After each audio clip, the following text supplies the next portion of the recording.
Thank you, Rudy.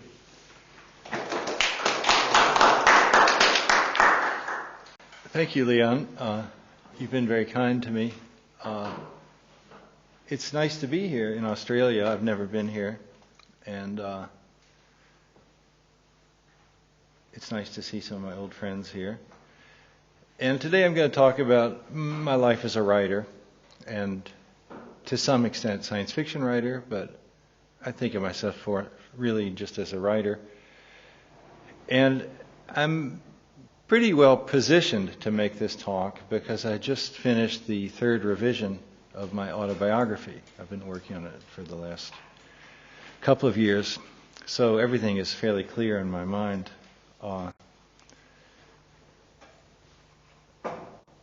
I started reading science fiction when I was about 12 or 13. Sometimes people call that the golden age of science fiction, and it's not so much a period in the outer world, it's a period in the inner world. For each of us, the golden age is when we're maybe 13, 14. And some of the appeal at that point is, one thing that's often the case in science fiction is that the hero is not a particularly educated or sophisticated person, but somehow manages to have these incredible adventures and save the world, which is sort of a position that you're in when you're a young teenager. And even the kind of people who keep reading science fiction for the rest of their lives, they're people who like the idea of leaving this world and going to some other more interesting reality. And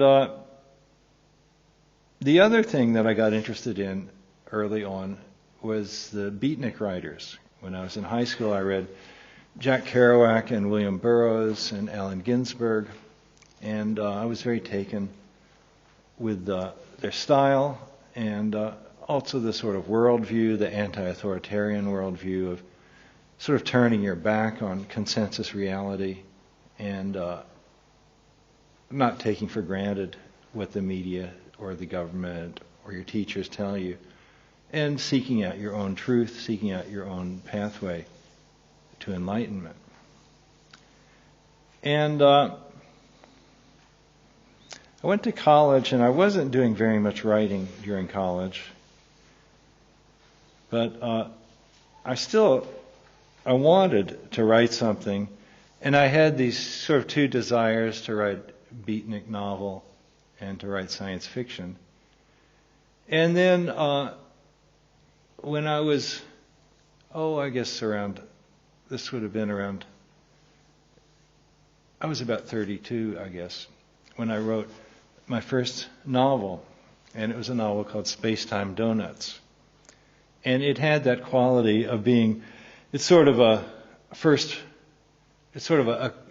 close third-person narrative, but it's focused very closely on one person and talking about the adventures he has. And he's somewhat countercultural. He falls in with a group of people that are, now we would call them cyberpunks, although the word didn't really exist then. And but they found a way to link their minds into the giant computer that was running Earth and to provide the thing with ideas. There was this feeling I had at that point, which to some extent I still have, that even if you could build a very good artificial intelligence, there's always the feeling that there's something that we can do that would not be very easy to emulate, and that even if you had an extremely powerful computer, it might profit by plugging into us. And in that novel, I sent it off to a couple of publishers, and it was in some ways the first cyberpunk novel, but the time for cyberpunk wasn't there yet, and nobody wanted to publish it. They didn't really see its virtues.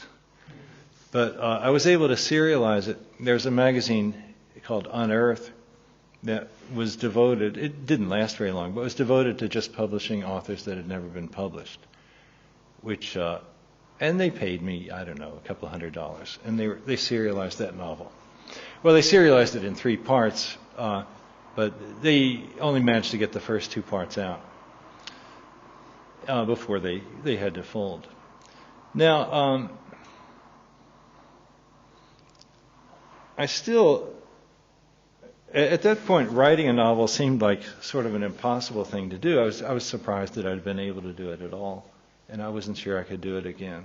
And then Sylvia and I, my wife and I, were living in upstate New York, and I got a grant to go to Heidelberg. There was this thing called the Alexander von Humboldt Foundation, and Germany always needs friends. And so they had this nice policy. They would pay scholars, as long as you were under 40, I think, from another country to come there and stay there for a year or possibly 2 years. And I got one of these grants, and I was going to do research. And I should mention, along the way, I had gotten a bachelor's, master's, and PhD in mathematics, and I was working as a mathematics professor. That was my day job.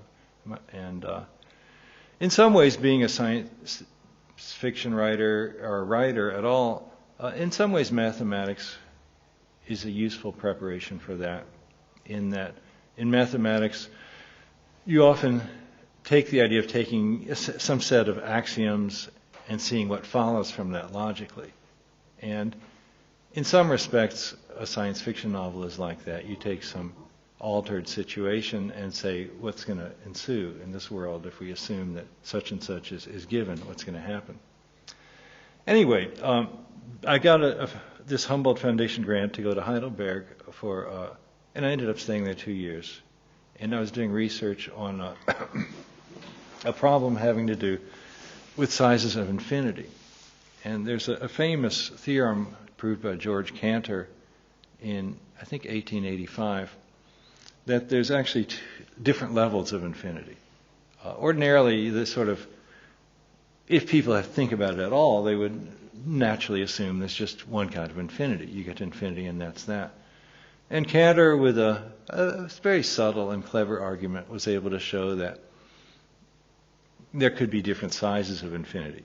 And size in the sense that if you have this one collection that's smaller and this larger collection, there's no way you can match this one up 1-to-1 with all the members of this one. And the smaller set is the set of natural numbers, 1, 2, 3, 4, 5, 6, 7, all those numbers. And the larger set could be regarded as all the set of all the points in an interval of space. Say the number line between 0 and 1, if we think of that as being endlessly continuous, and Cantor was able to show that there's no way to completely pair those up. It's an interesting argument. And some people have trouble understanding that argument. Even now I still get what I call nut mail from people that want to explain to me why this theorem is wrong. But never mind that. But the reason I mentioned the topic of infinity, though, is because I was trying to... Cantor had left open this question of there's other sizes of infinity, and it wasn't exactly clear where the size of the continuum fit in relative. There's the smallest infinity, Aleph null, and then there's the next one would be Aleph 1. And we know the continuum is larger than Aleph null, but is it equal to Aleph 1? And we don't know. And that's Cantor's continuum problem.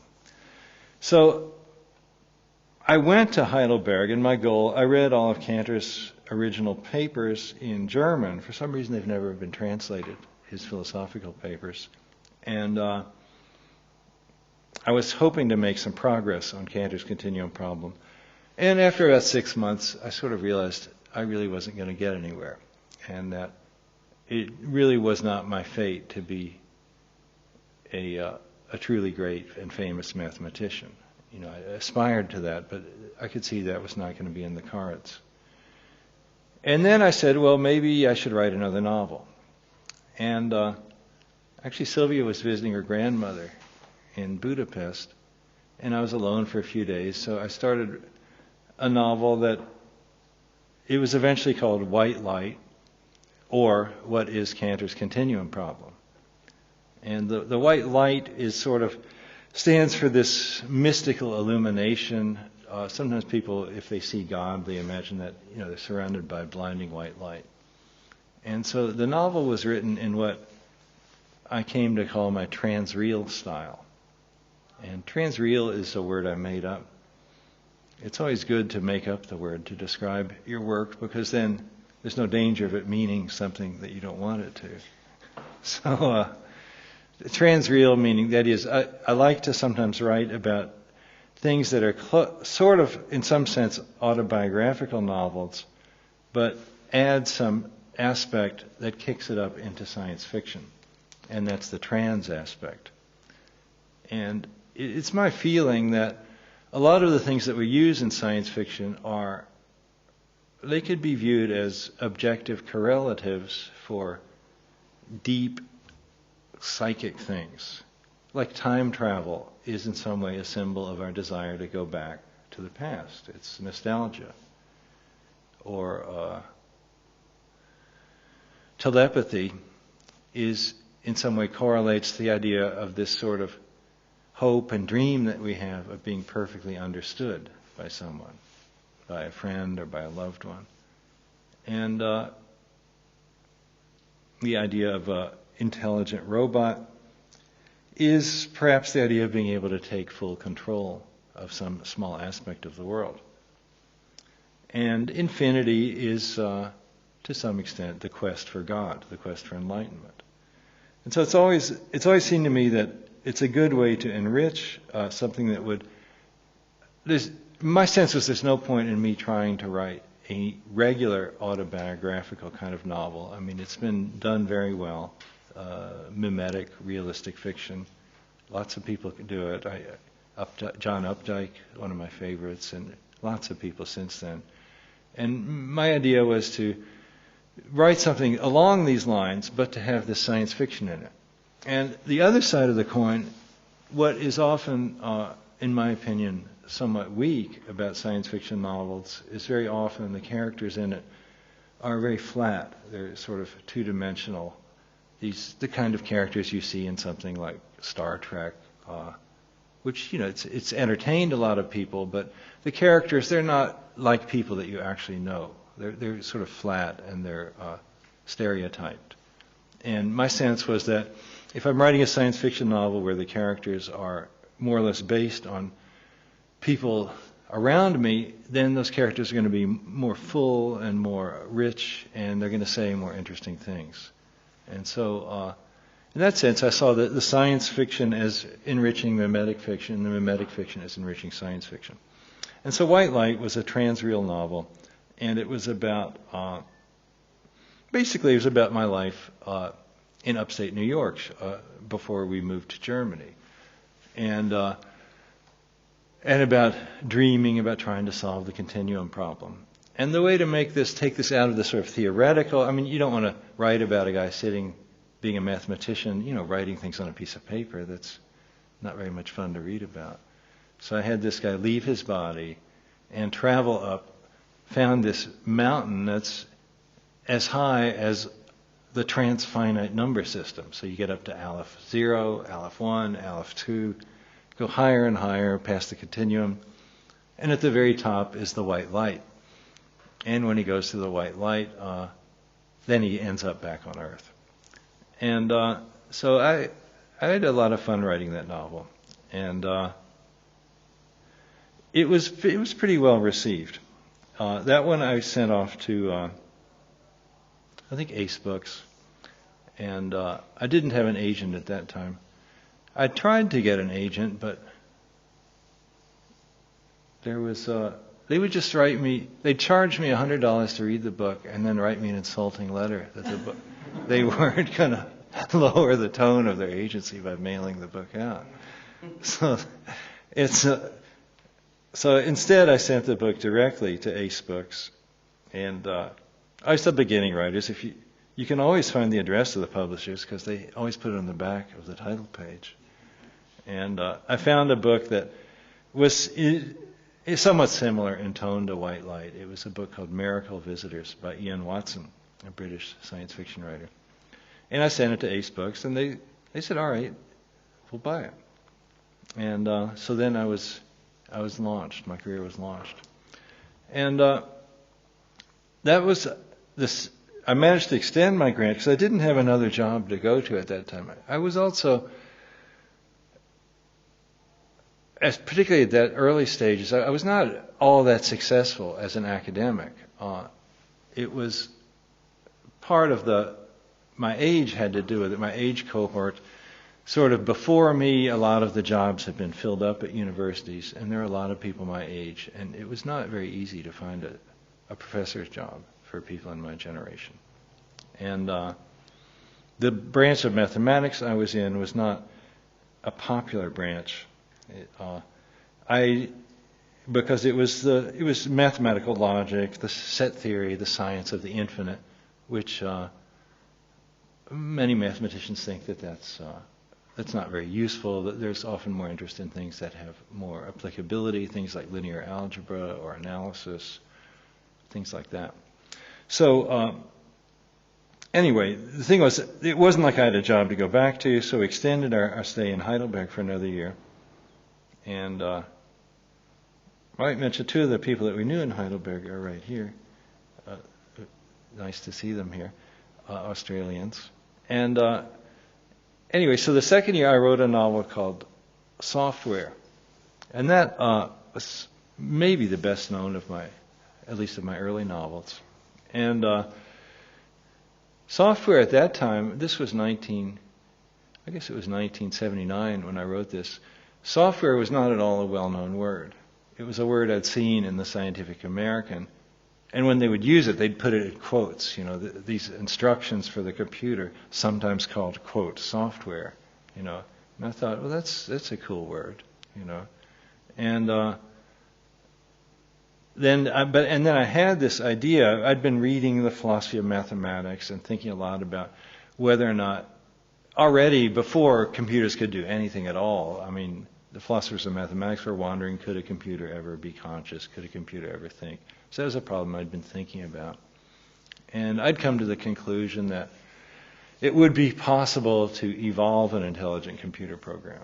There's some technical reasons, a proof by Kurt Gödel, the great mathematician, that we probably would not be able to, probably no person would be able to sit down and write out a program that as intelligent as themselves. There's some subtle tricks about logic that mean that that's, in some sense, impossible. You sort of can't stand on your own shoulders. You can't get ahead of yourself, So, but we could get hold of such a program by a process of evolution. You could set up, a race of machines. And so my premise in Software was that we put a bunch of self-reproducing robots on the moon, and they competed and they evolved. Now, how would robots self-reproduce? Well, they would have factories where they'd build robots. It wouldn't be like the way we self-reproduce, which is more exciting, but they'd be making chips and making parts and assembling them and competing over who got to get enough parts to make a copy of themselves. And they might possibly, pair up and, combine part of my program and your program. We'll put it on this little chip and we'll have our little baby robot. And so that was a premise. And so then I was thinking, well, how do I write about the robots? And then I realized, well, the only way to make it interesting, I'll just write them as if they were people, but people that are sort of weird, but give them the full richness of human personalities. Because one of the traps that Hollywood even now will fall into is when they want to show a computer mind, they'll show a face on the wall of some guy who never smiles. And he usually has a British accent. And he talks loud, and he does not know about using contractions. And it's just, they don't have this, because if something is going to be intelligent, it's probably going to be interesting and it's quirky like we are. Anyway, so that was Software. And that really became known as a cyberpunk novel. And that was a movement that started in the early 1980s. The most famous cyberpunk writers, William Gibson and his novel Neuromancer was a smash success. Maybe that was 82 or 83. And my novel Software had already come out, and then I wrote a sequel called Wetware. And that was a word, again, that was a word that nobody was using. In fact, some people thought I'd invented the word wetware, but I had seen it actually in a book by Bruce Sterling. But it was the notion of kind of like software, but the idea it's kind of what we're getting into these days. We're finally getting around to doing it, is to trying to treat the DNA of a living object as being a program that you could tweak and alter and play with. In that sense, it becomes the wetware of the organism. And in wetware, the robots come back and invade Earth. They find a way to code up their personality and put it into a sperm cell and impregnate a woman, and then she'll have a human baby, but who has the personality of the robot. So the robots get even. And they're just fighting back and forth, the robots on the moon and the humans. And so I had a lot of fun with that. And I ended up actually, several years later, I wrote 2 more of the Ware novels. And they're all going to be reissued this spring in an omnibus volume. There was software, wetware, freeware, and realware. And I was also writing stories to a certain extent. If you're particularly in the science fiction field, one of the virtues of the science fiction field is that it's not impossibly difficult to get a story published in a magazine that a fair number of people will read. If you're in high literature, either you sell a story to the New Yorker, which is pretty much like, at least in the U.S., it's very hard. It's not very likely that you're going to be able to do it. And then you have to drop down to literary magazines, and there's quite a few of them, but those have extremely small circulations. And in science fiction, there's these science fiction magazines that have decent circulation. At least in those times they did. They're all sort of dwindling now. And so it was possible it's a good way to keep your name out there, is to be selling stories. And by then we were back in the United States, and I went back to teaching. And at that time, Sylvia and I lived in this small town called Lynchburg, Virginia, which was sort of, in some ways it was a nice place to live. We had a lot of friends there. In other ways, it was the hometown of the evangelist Jerry Falwell, some of you may have heard of. And it was somewhat oppressive, very preppy. And the teaching job I had there wasn't very pleasant. It wasn't a very good place to work. And then, in fact, I dropped out of teaching then. I had this hope of making it, supporting myself as an author. One thing I found is that for most writers, a writer's career, when you start out, you imagine you're going to write 1 or 2 books, you're going to get a huge bestseller, you're going to get the movie deal, you'll be famous, and you're done. But it turns out it's more like being a subsistence farmer for most writers. I mean, you're out there in the field year after year, selling your 2 or 3 bales of cotton, and it never really gets easy. Writing never gets that much easier. I've a little more confidence than I used to, but not, never total confidence. On any given book, when I'm about halfway through, I'll think I have no idea what I'm doing, and I'm never going to finish. And this is the worst book I've ever written, and I won't be able to sell it. But that's you. You learn. If you keep writing, you learn to work through that, to just survive that. And the money is not. There's this thing called the power law, the inverse power law curve, and it's not like if you line up the writers like the most successful, the next most, the next most, the next most. It's not like the money curve. It's not a line. It's sort of like a hyperbola. I mean, there's a few people, like Stephen King will get, whatever, a lot of money. But, if you go down and, maybe I'm the 50th most famous science fiction writer. And it's not like I'm getting, $100,000 or something, because the curve has gone down like that. And that used to bother me when I was younger. But eventually I discovered this is a law of nature. If you look at any system, if you look at the population of cities, there'll be a few really large ones and then lots of little ones, this sort of long tail thing. Or if you look at the heights of mountains, the areas of lakes, it's a strange law. And the number of links to a website. Anyway, my point is you can have a career as a writer, but it's not necessarily that easy or lucrative, but for some of us it's just what we want to do. And that's always, I don't write because I make a lot of money at it. I write because I love to write. And what is it that I like about writing? Well, in a way, it struck me fairly recently, that in a lot of my novels, the story has to do with somebody who's somewhat of a loner, somewhat isolated, working on his own. And he finds a way to leave this world and go to another world. He goes to a parallel world, he gets in a flying saucer and flies to the center of the galaxy.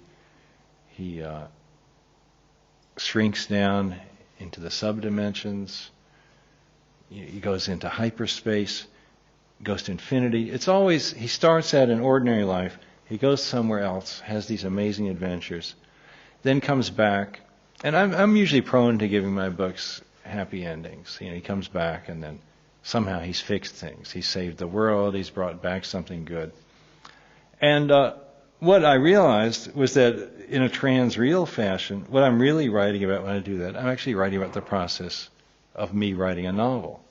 Because a novel is my way of leaving the world. I go off and I have this other thought world that I live in for maybe 8 months, maybe a year, maybe even 2 years while I'm writing it.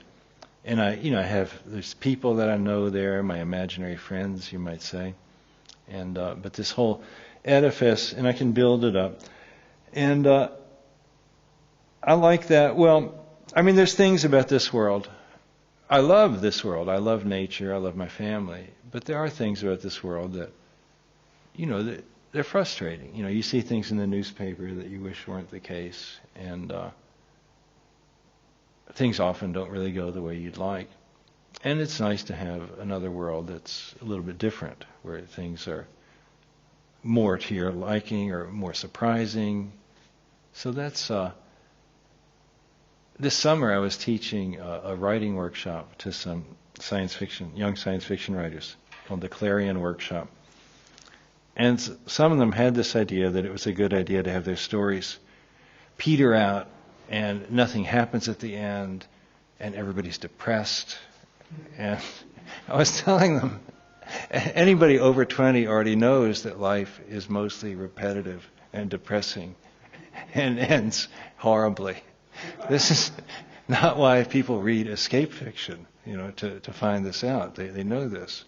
And I always think it's better to have more interesting, fun things happen. And again, I tend to like having a happy ending better. But so, as I say, we were in Lynchburg, and that was a period when I did try to make it as just living off my writing, and could sort of barely squeak along, but we weren't really making, and Sylvia was working, which helped, but after about 5 years of that, or maybe it was 6 years, the realities, the children were going to need to go to college. We have 3 children, and they're even going to need braces, and I just really wasn't making very much money.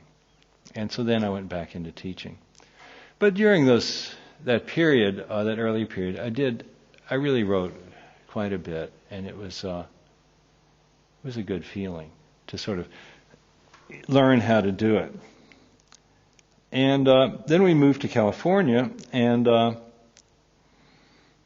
for a while there, I was not writing as much. I'd been a mathematics professor up until that time, and so this was in 1986 when I was 40. We moved to California. And I switched to being a computer science professor.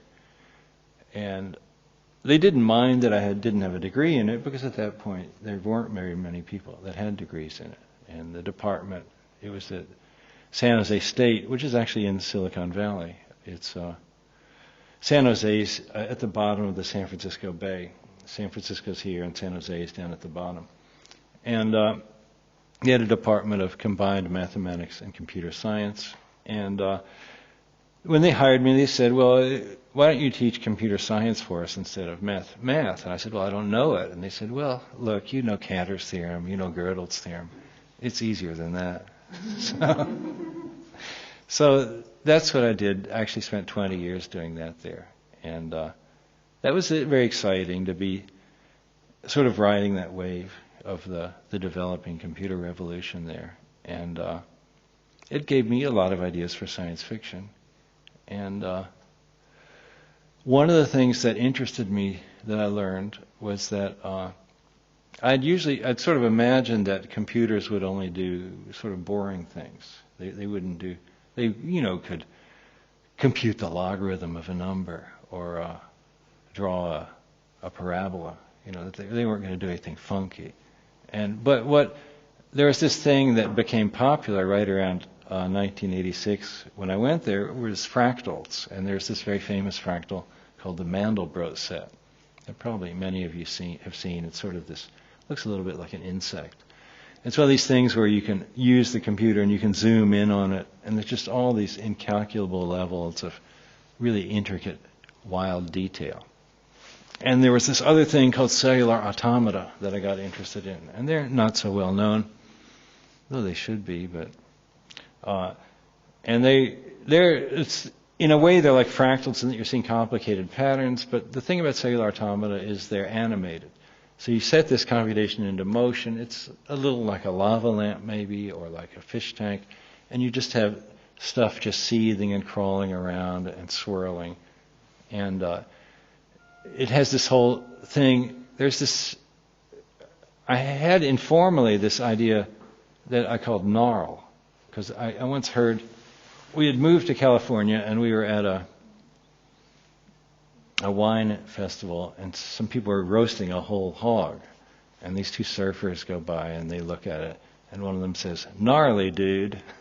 So, meaning that he thought the roast hog was disgusting or too gnarly.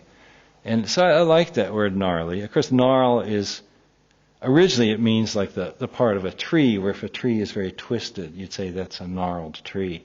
Or the old man's fingers were gnarled with arthritis. But then it could be used in other ways. Like my children would say, never ever eat anything gnarly. Or the surfers would say the waves are gnarly, meaning that they're very complicated. And I like this idea of there being gnarly computations. And so things that would generate, starting just with these clean little zeros and ones and these simple rules, would generate these really odd-looking structures. And so that was, while I was teaching at San Jose State, I did a lot of work on programs that would generate gnarly graphics. And it also, I began to think of that being in some way a literary thing. That was something that I was sort of after in my fiction, was to get things that were gnarly in the sense.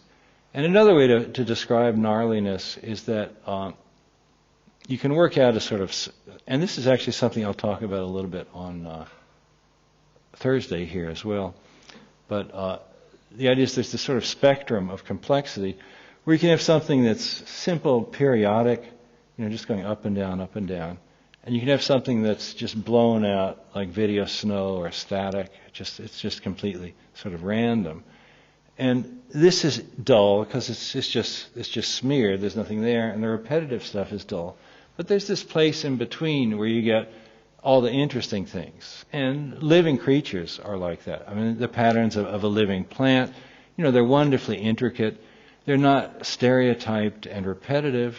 I mean, they're reactive, and they're not random.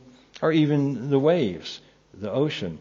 It's you don't go there and it's just a completely uniform mixture of air and water. I mean, the waves have certain patterns, but they're certainly not And they're somewhat periodic, but they're not exactly periodic. And that's also when you're writing fiction. That's the sort of zone where you want to be. You don't want it to be experimental in the bad sense of writing, where you're just, it's pretty much unreadable. It's just word salad. But you don't want it to be completely predictable and repetitive. And so I sort of took that into my way of thinking too. The idea of computer science, like mathematics and like science fiction. In computer science, you start with a program, and then you try to see what comes out of that if you let it run. And the interesting thing, you can sort of prove that it's impossible, in some sense, to predict in any easy way what a given set of program will generate. There's this famous thing having to do with what they call Turing's halting problem. And it's formally impossible to predict in advance what a program will do. In the same sense, mathematics, you can have some axioms, and you can't predict in advance what you can prove. You sort of just have to wait and work on it. And that's also the case with fiction. You start, it's always, although I try to write plot outlines for my books, and I do write them, but I've long learned that the outline is always going to be inaccurate, because there's really no way to predict what you're going to be doing in about 6 months, because you sort of have to work through all the intermediate steps, and it's something organic that grows. So at this point, I've written about 30 books, and I think 18 of them have been science fiction novels and a historical novel, and I've written some nonfiction books about science. And I still like doing it. I generally, if possible, I like to write every day, although sometimes I get tired of writing, and then I don't write that day. And I've also found it's not like you can write 9 to 5. It's like I'll write for a few hours, then if I get something that looks good, I'll print it out, and then go to a cafe maybe and mark it up and look it over, hand correct it. Then maybe type the changes in, and then do another cycle like that. I've also found it's useful, rather than just having the document for the novel I'm working on, I'll usually have a document that I call the notes document. And at this point, my notes document usually ends up being twice as long as the novel. But what I can do when I don't have the confidence or the energy or the conviction to actually write something in the novel, I could go and write in the notes document. I can bellyache about how hard it is to be a writer, or how bad my book is, or I can talk about ideas that I might have that I would like to put in later on and play with ideas. And if I cut something out of the novel, I can always stick it into my notes document, so then it's not lost to history, And then when I'm done, I publish the novel, and I turn the notes into a PDF document that I post online. And it's read by dozens of people. But someday,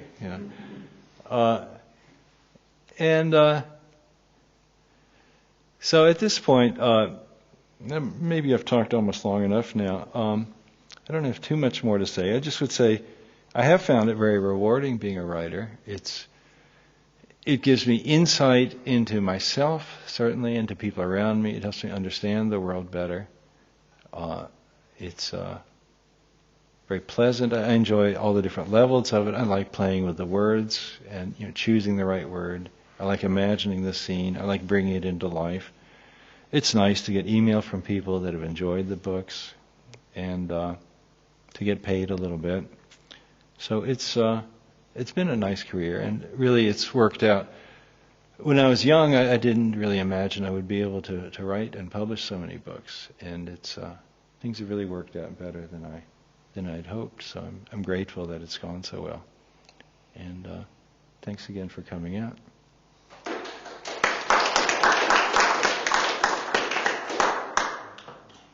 Now, I'm sure Rudy wouldn't mind if those of us in the audience have any questions, suggestions, recipes to pose to Rudy.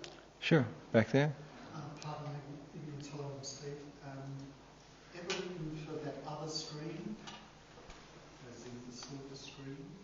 Hollywood. Yes, I've gotten close. My novel Software was under option by Phoenix Pictures, which is a fairly large company in Hollywood, for 10 years. And what that meant, that's under option, was every year they would pay me a certain amount of money, between $10,000 and $20,000 a year, for the right to had the sole right to purchase the book for making a movie. But they don't actually do the full purchase until they have a script that they think they can film. And so over those 10 years, they wrote 10 different versions of the script. And those screenwriters actually were paid more than I was. They might get $100,000 for writing the script. So they spent about $1 million on scripts. And the scripts, there never was one that they felt was to their liking. The scripts, by the end, as you can imagine, didn't necessarily have a close relationship to my book. My characters are somewhat countercultural, but by the end, the main characters were a general and a colonel in the Space Navy.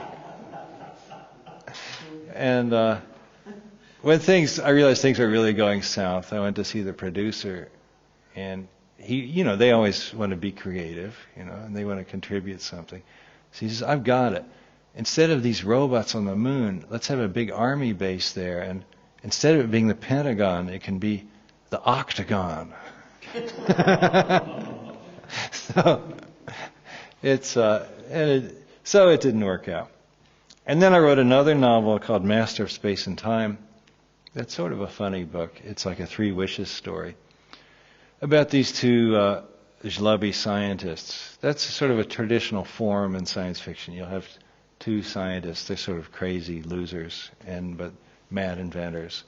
And they manage to find this way they find this trick for making wishes where anything they want will happen. And like any story, you can only do it 3 times. That's sort of the trick. Science fiction is also very close to fairy tales. A lot of the tropes are the same. And that was Michel Gondry, who's a director I admire very much, who made The Eternal Sunshine of the Spotless Mind. He had that under option for about 5 years. And he had a good cast of actors he was going to put in it. But then at some point, he couldn't get the producers to give him enough money to make the movie. And so that didn't work out. So I haven't heard anything from Hollywood lately. Well, there was another guy, they had option on freeware. And there I got a little discouraged when I meet with the guy, their money guy, and he tells me this long story about he knows other universes are real because he bought a used car that there was a fog light that hadn't been there when he bought it, and then after a week later he saw the fog light on the car, and he said he knew it had come from an alternate reality. I mean, that's so much more likely than that he hadn't noticed the fog light, but I don't know. So anyway, that didn't work out. Maybe someday they will make a movie from one of my books, but it's a strange process, Hollywood. It's not like anything I can do will make it happen or not happen. It's more or less, it's completely out of my hands. I wasn't suggesting that it was a good thing. My question was going to be whether or not the writing was a different thing for you if you were writing for the screen as opposed to... Writing for the screen. Well, it is very different. I've never done any work as a screenwriter. I have some friends who've done it, and they're wealthy men, but they're bitter and unhappy because, and they write these things. And I have one friend. He's a fairly successful screenwriter, but he's been doing it all these years, and he's only had, I think, 2 movies made using his script. And even when they do use your script, they usually let other people work on it, and it tends to not be totally true to your work. So it takes a certain kind of personality to be able to stand that, and it's not something that I don't think I would be very happy with doing. It's a very slow way of getting ideas out there in comparison. And as you say, some said a bit like spinning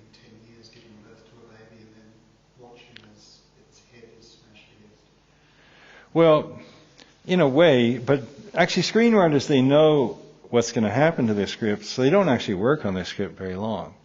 Usually they'll write the script in a couple of weeks. And there's not very many words, because they know people are just going to be, hacking it and scribbling on it. So they learn not to polish it to the degree that I would polish a novel. So in some ways, they learn to work with it.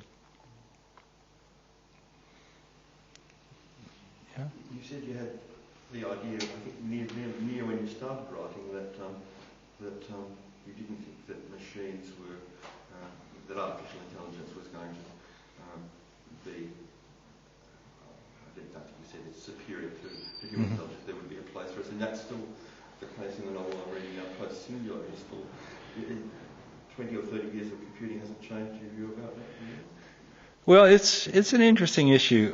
The whole question of artificial intelligence, will machines ever be as smart as we are? And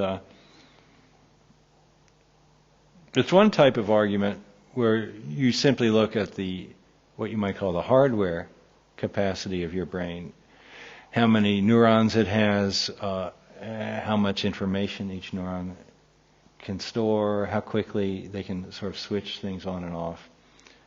And at least on the surface, it looks as if, maybe in at least probably not more than 50 years, we would be able to build a desktop computer that would have, in principle, the hardware ability of a human brain. Although it could be there's things that we're overlooking. Maybe the biochemical aspects of the brain are really coding a lot more information than we realize. But the catch is when you buy a computer, you can get this computer with a huge amount of RAM and a hard drive. Unless you have some software on it, it's not going to do anything. So, we could build this computer with this huge amount of RAM and hard drive, but it won't be emulating a human brain unless we can think of the right kind of program. And that's the catch, is that we don't even really have a general theory of how to make an intelligent program. I taught artificial intelligence for a number of years at San Jose State, and I was sort of surprised to learn that it's really just a sort of collection of very specialized tricks. There's a certain trick for playing chess, there's a certain trick for recognizing faces, there's a certain similar trick for recognizing handwriting, there's tricks for finding paths, but each of them is sort of almost like this special tool that will do this one thing. And we don't have a really good universal theory of how to develop a program that's intelligent in the same way that we are. And it could be, you never know until after it happens. There could be some big aha insight that we haven't had yet that will really make a difference. There is you could say, well, let's just take a brute force approach. And there's sort of two brute force approach that will get us partly there. And one, there's something called neural nets, which is you make something that's sort of similar to a brain, and that you have a bunch of sort of little information nodes, and they're all linked to each other. And then you start trying to teach it things, and it's kind of evolve the thing, in a way teaching the software something. And that can get you a certain amount of the way. And another possibility is the thing I talked about in my novel of having competing programs that are doing evolution. And in the 1980s, there was this movement called artificial life, and we were very optimistic about artificial life. And the catch there is human beings evolved over millions of years, and the place they're evolving was the entire surface of the planet Earth. And you can't really crush that down into your desktop and accomplish that in a year or two. And so sometimes it's hard to sometimes grasp how slow and big evolution is and in the real world. And we can get these tinker toy little evolutions. We can evolve like a fake ant colony of ants that can solve a maze. We think, we're getting there, but from there to being able to understand human speech is a big step. So But I think within a century, I don't think it's going to happen as fast as people sometimes imagine. I think within a century, we would have programs that would be fairly much as if they're intelligent. Have we got a century? Have we got a century? Oh, I think, why not? People are actually pretty hard to kill. So, I mean, it's going to get hotter. But the nuclear threat isn't as bad as it used to be. And at least it doesn't seem that way these days. But yeah, I don't think we're going to destroy the Earth within the next 100 years. Sometimes maybe I don't know. So there's a lot of things that the society needs to do. But I'm not going to get into all of it.